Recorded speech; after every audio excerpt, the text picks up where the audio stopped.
Okay, welcome to the Bendix Lab. This is a lab that most students see around second year, and really the purpose of this lab is really to just look at data acquisition. So as an engineer, you're going to do a lot of tests where you really need to figure out what data you're getting from your experiment. So here, you'll see we have a bunch of different lab setups. Essentially what you're going to do is you're going to make different instruments to collect data. For instance, this right here is a thermocouple. It's basically two wires soldered together, but those wires react differently to different temperatures. So for this lab, basically what they're going to be doing is they're going to try to pull the differences in the resistance across it, and that's how they're going to figure out the temperature of the water over time. So this lab does a bunch of different tests between like thermocouples, pumping experiments, and a whole lot of stuff with National Instrument stacks. We have mechanical engineering tutors available Monday through Friday from 8 to 4 p.m. available to tutor you in any classes that you're taking. On the tutor schedule, it lists who is available and then what classes they have taken and are proficient in. And then you can just show up with any questions, notes you have, and they'll give you the help you need. There's also electrical engineering tutoring available right there in the cubicle for classes that mechanical engineers have to take that are in the electrical engineering department. So this is a great resource for mechanical engineers to come and get the help they need. These are the vending machines. You don't need to know too much about them, but around 2 a.m. you'll become very acquainted with them. Hello, welcome to the Strength and Materials Lab. In here, mechanical engineering students will complete a variety of tests such as torsion testing, tensile testing, and eventually they'll come up to the point where they are able to calculate Poisson's ratio, which is connected with those concepts. You can see here, this is an Instron 8801 tensile tester. It's able to measure the tensile properties of the specimens that are tested, as well as measure the ductility of them as well. And then if we walk over here, you can see that we have some torsion testing specimens. They are cylindrical because they'll have a torsion test where the forces are applied in a circle around them. And the breakages are also measured in terms of how ductile they are. So you'll see if they're broken with necking or if they have a flat breakage themselves. The students will complete reports on it. Hi, welcome to the Material Science Lab. And this is a lab in which students are able to measure the material properties of different metals and polymers and different materials. So these machines right here, they're hardness testers. This one is a very old Rockwell hardness tester in which you're able to do it manually to measure the Rockwell hardness. Since getting this, we have gotten a new Rockwell hardness tester which automatically measures the Rockwell hardness number in B, C, and T types. And we also have a Grinnell hardness tester and a micro Vickers for smaller specimens. In this lab, students also focus on measuring the tensile properties of materials. They will test metals as well as polymers, which is very fascinating to see the difference between that, and attach this extensometer, which measures the extension that it would go to prior to breakage. And most of the specimens, they're dogtooth type. They get smaller in the middle, which is where the fracture point normally is, and attach at either end. And going through this lab, there's also different tests such as grinding and polishing. We're measuring the micro hardness of different materials so that they have a clean surface, so you're able to see it and able to see specimens as well as in micrometers, which is quite small. And we also measure the impact testing on specimens, looking at how to measure impact toughness, which is measurement of energy. And they do this by lifting up this hammer and then smashing it into specimens and watching them break. So this lab is fascinating, and students learn a lot about different material properties. Okay, so now we're in the hallway outside the mechanical engineering office. In the office, we have the ability to rent out textbooks or sign them out for the day so that you don't have to lug all your textbooks on the campus. You can just sign out the ones pertinent to mechanical engineering and then have them right here. Behind me is the mechanical engineering teaching assistants. On here is the pictures of all the TAs that are working for the department for different classes and their office hours so students can easily navigate and know when their TAs are available. And over here are the folders where we get back our tests and assignments that are graded manually, and they'll be back in each student. Each student has a folder for themselves so they can get their stuff back quickly. And we also have the flowchart as well as different research items that are going on in campus in the mechanical engineering department available so that you can see what's currently happening and something that might be of interest to you. Okay, welcome to the robotics laboratory here at RIT. So this lab is actually one of the newer labs that's been going in, and they're putting a lot of money into it as we speak.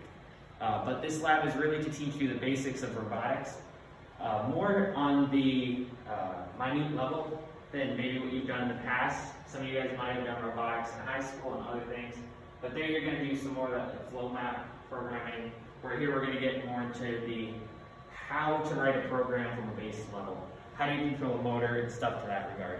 So one of the things you might be interested in doing is they'll have robots that essentially will have to process these blocks.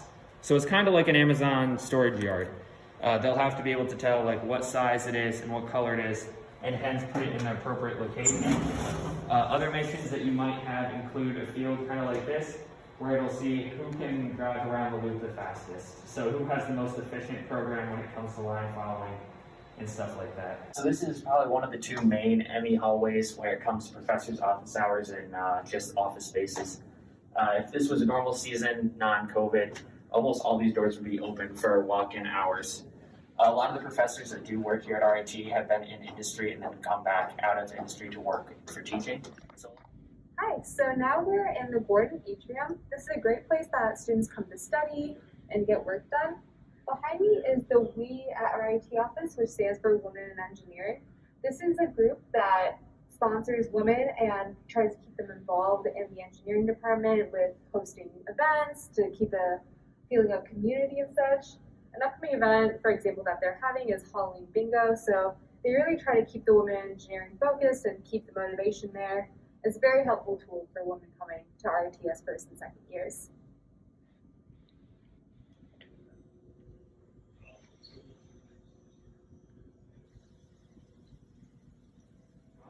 So this Brinkman Lounge that you guys will see over here on the other side of the glass is actually part of the industrial engineering department.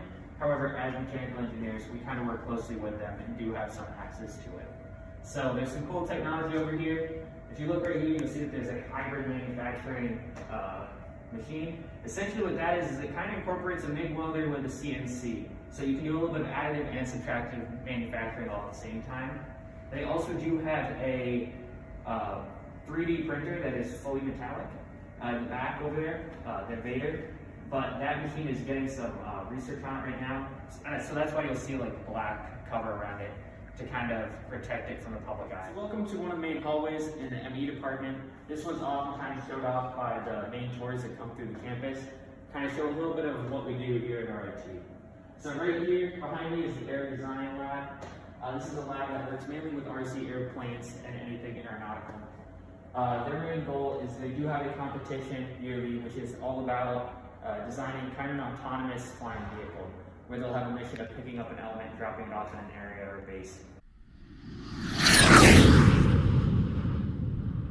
If we look over here real quick, we'll see that this is the Baja team car. This one raced a few years back, but they actually are doing very well right now in their competition series.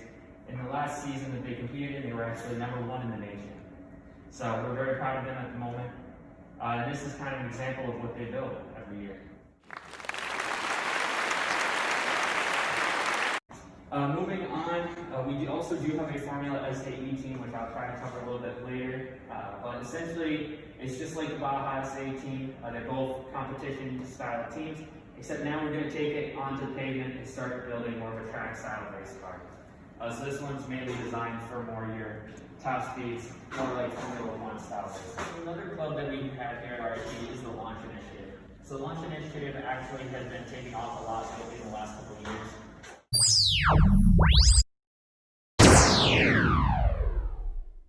It's kind of a very diverse club with a lot of different members.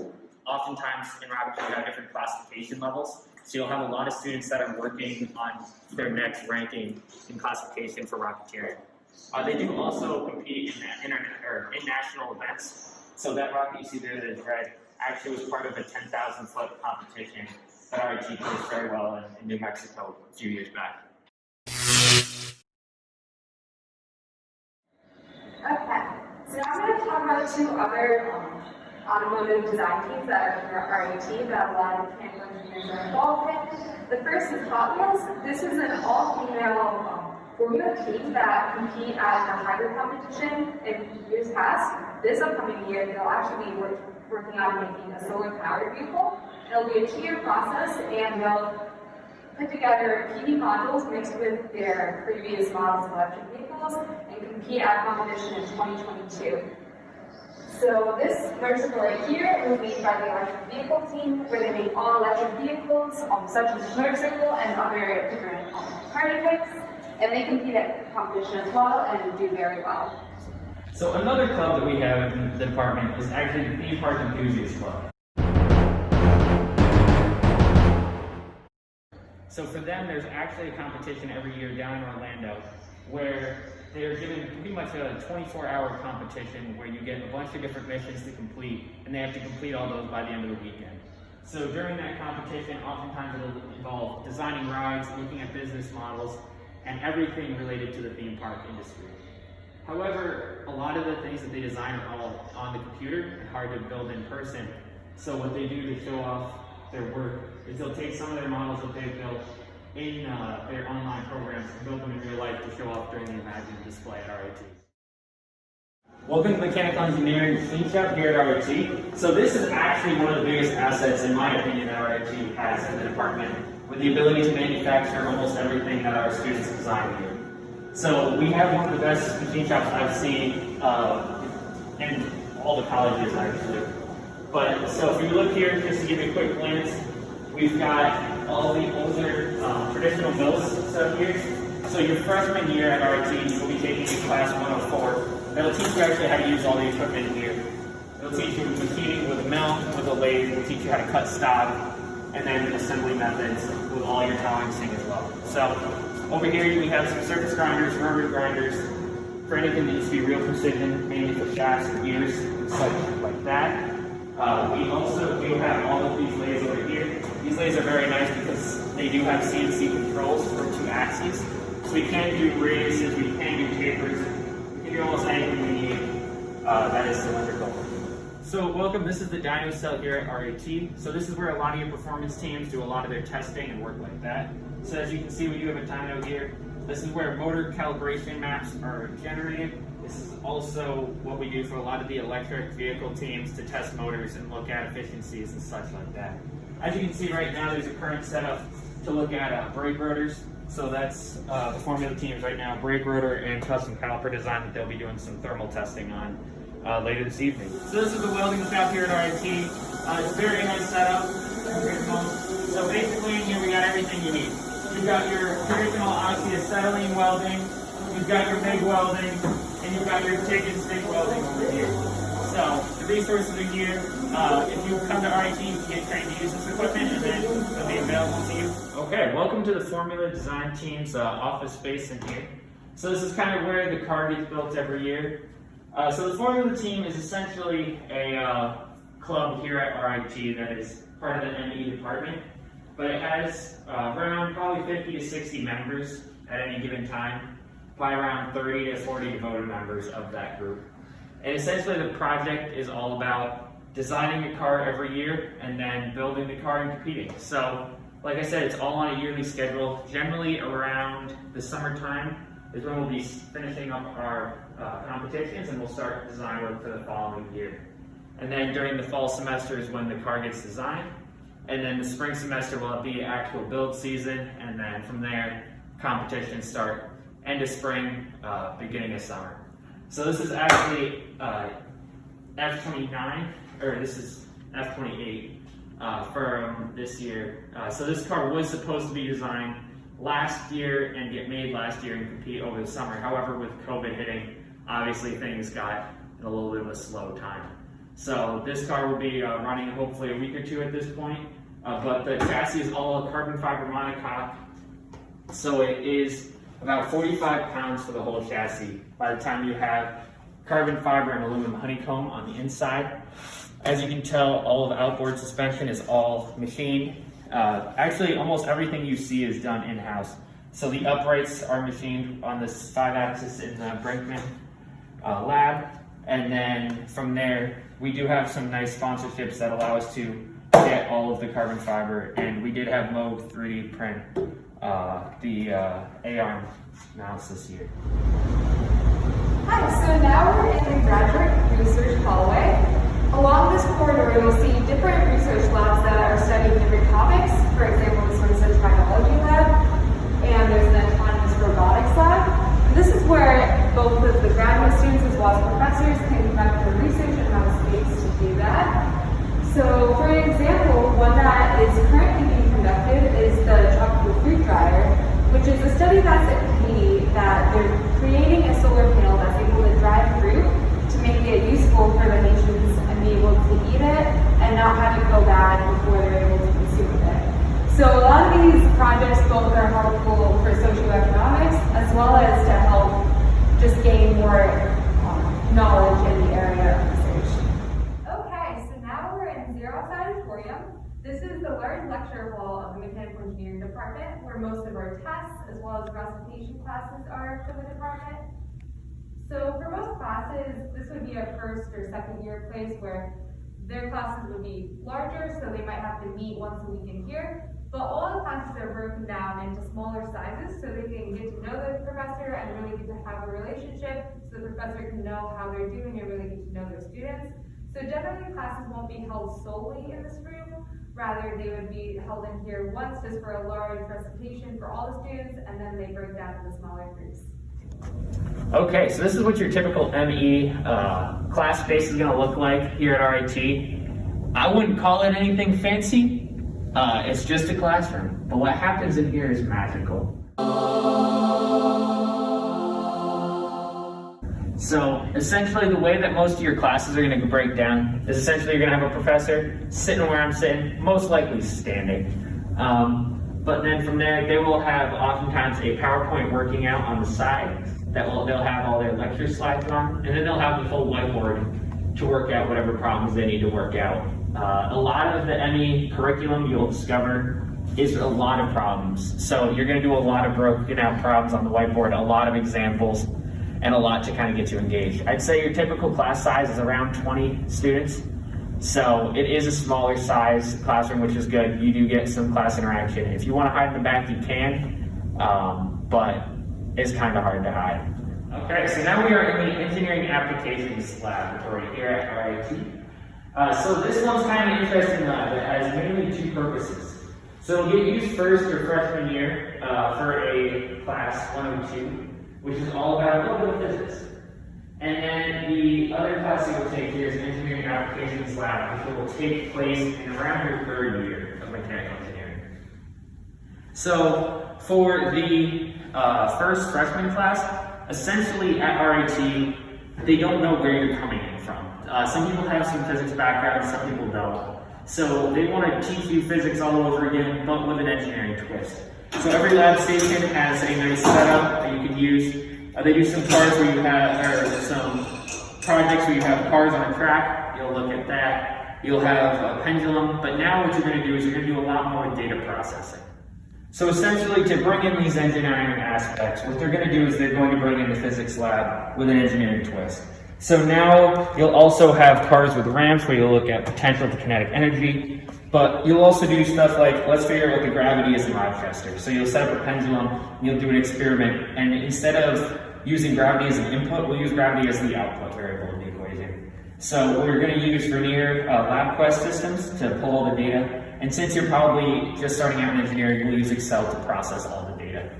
And then from there, calculate like what the gravity is in Rochester. So there are a lot of entry-level physics classes, but they do give you a good taste of how do we start to process data. For those of you who are coming in with a large amount of physics background, you won't be required to take this class, but you will be required to take an additional class that is just the data processing of another student's lab results from this class. And then once you progress further in your engineering career to like your fourth year, you're going to take another class in here, Engineering Applications. And that class is really all about, we get data, but how good is it? So for instance, one of the things we do is we use this cool piece of PVC pipe right here, which essentially is a vacuum launcher. We'll put a ping pong ball in there and we'll draw a suction on the side of it. and then we'll poke a hole on one side, and we'll have the ball go launching out of the other. So essentially we have a ping pong ball going very fast, but we have no clue how fast. So the whole point of the lab is basically to come up with a mechanism to catch the ball, and then from there collect the velocity. So now that you have the velocity, chances are it's not anywhere close. Or it is close, but we don't know how close.